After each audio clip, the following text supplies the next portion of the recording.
Shalom Bapak Ibu dan Saudara yang dikasihi oleh Tuhan. Pada kesempatan ini saya ingin mengajak Bapak Ibu dan Saudara semua untuk merenungkan satu bagian firman Tuhan yang saya ambil dari Injil Yohanes pasal yang ketiga ayat 16.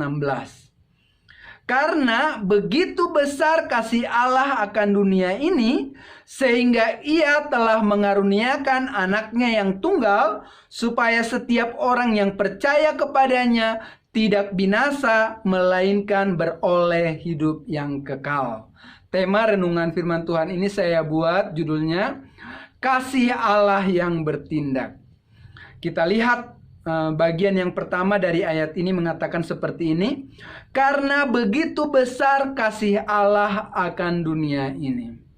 Ayat ini tentu, atau bagian ini tentu sangat memberkati kita.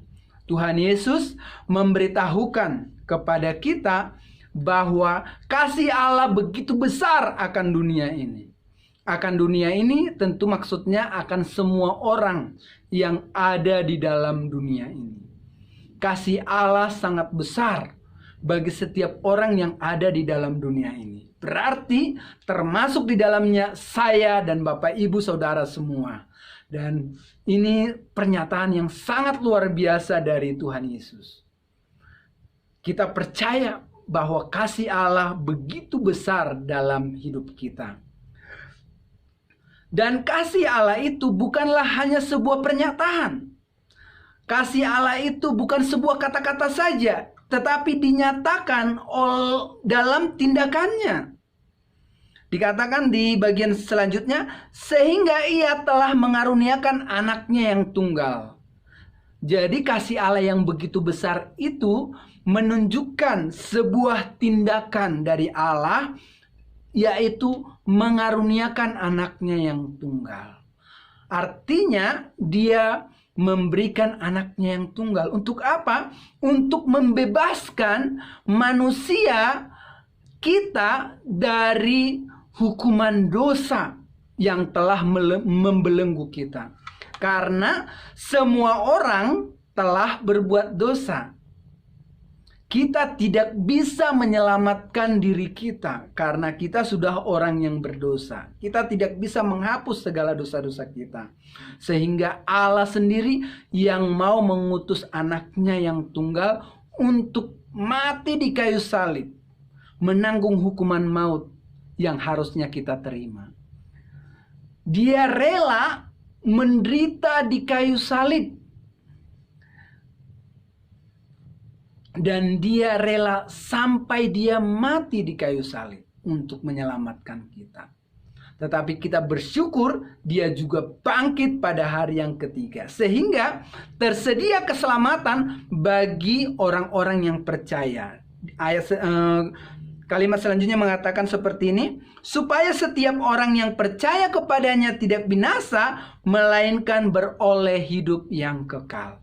Barang siapa percaya kepada Tuhan Yesus yang sudah mati di kayu salib itu dan yang sudah bangkit itu, atau menerima Dia sebagai Tuhan dan Juru Selamat atas hidupnya, maka kata firman Tuhan di sini, dia tidak akan binasa, melainkan memperoleh hidup yang kekal. Jadi Bapak Ibu dan Saudara yang dikasihi oleh Tuhan, keselamatan sudah tersedia bagi semua orang. Oleh karena Tuhan Yesus mati di kayu salib.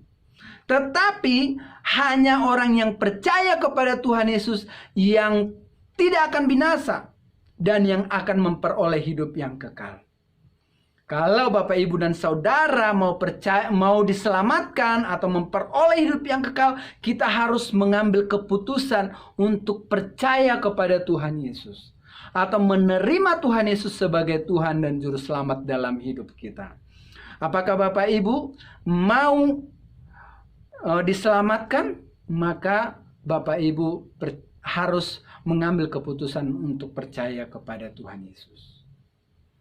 Bapak, Ibu, dan Saudara yang mau mengambil keputusan, silakan bilang dalam hati kita, dalam hati Bapak Ibu, saya percaya sungguh-sungguh. Saya menerima Tuhan Yesus sebagai Tuhan dan Juru Selamat di dalam hidup saya.